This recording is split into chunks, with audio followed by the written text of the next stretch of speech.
All right. So when we run this calculation, we're going to have 60 times 980 divided by 25,000. So this would give me 2.4 approximately. 2.4 cm approximately. Why am I using one place of decimal? Because I'm supposed to do this measurement using a meter rule. So it means I'll be saying 2.4 for that extension. And the next formula I'm going to use is L, which is equal to L naught.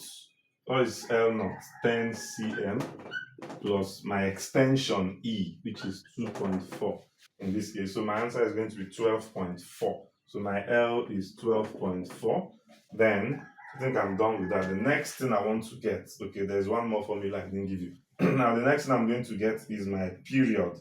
Using this, my period T is going to be 0.2 root extension, which is root 2.4.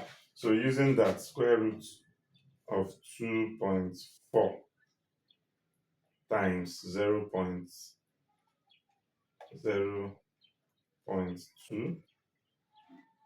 So my period is 0.3310 approximately. Now the last formula which I didn't give you is for time, which is nt. So my time is number of oscillation, 20 oscillation times 0.310. So if I do this, let me do it. 20 times 0.310. This would give me 6.2 seconds. So filling up this is going to be 6.2. This is going to be 0.310. Then if I'm to get the last part, 0.310 squared, this will give me 0.096. So this is what I have, and I'm going to fill up the rest of this using this same procedure. So let's see how it goes. All right, so we've been able to generate the table using the same process of calculation like what is on the board. So I've been able to fill up this table. So I want you to take note of this table.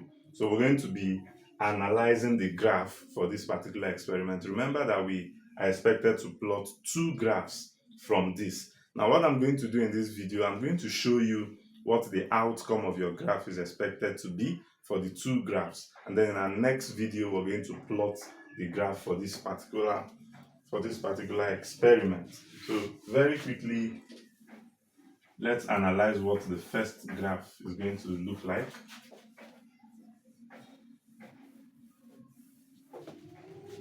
Now, for the first graph, they want us to plot a graph of t squared versus extension. This is the first thing they want us to plot, and they want us to determine the value of g from this graph. Now, if you recall, you would notice that t from the question it was given is equal to 2 pi root extension over g. Now, if you square both sides of this, you're going to have t squared to be equal to 4 pi squared over g times extension. So what it simply means is that if you plot a graph of t squared against extension, your slope is expected to be in the range of 4 pi squared over g. And let me give you that value. So the expected value for your slope is going to be 4 .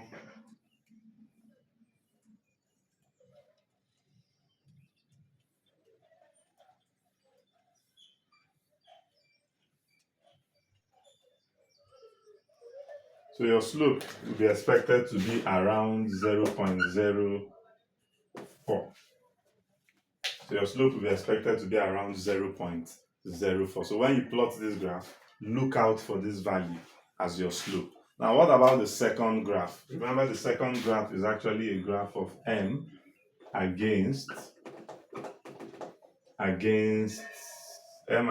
extension. Yes. So that is the second graph you're expected to plot. Now, when you plot this, what is your slope expected to be? I'll quickly show you. You'll recall that you have that extension is equal to mg over k, right? Since I'm plotting m against e, it means I'm going to make m the subject formula here.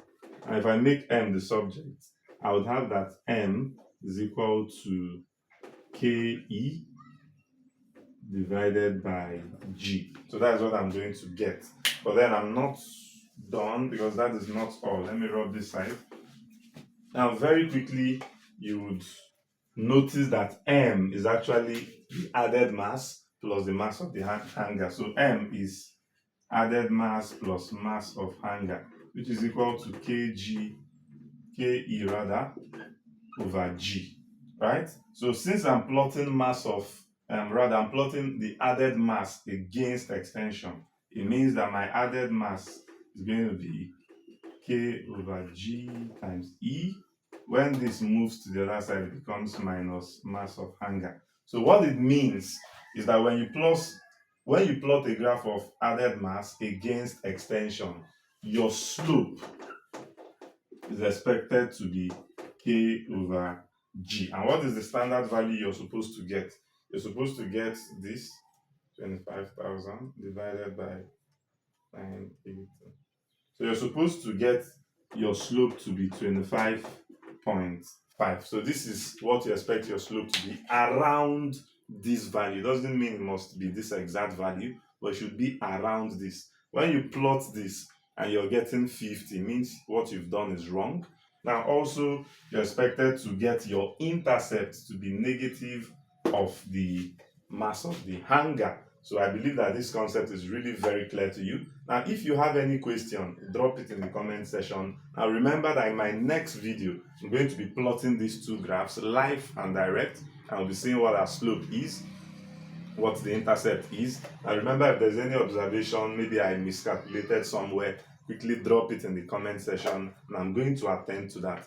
Don't forget to share this video with every JUPEB student, anyone you know writing JUPEB exam. Do well to share this video with them. Tell them that prime concept is unraveling the concepts behind practical physics. Thanks for always supporting. This is prime concept.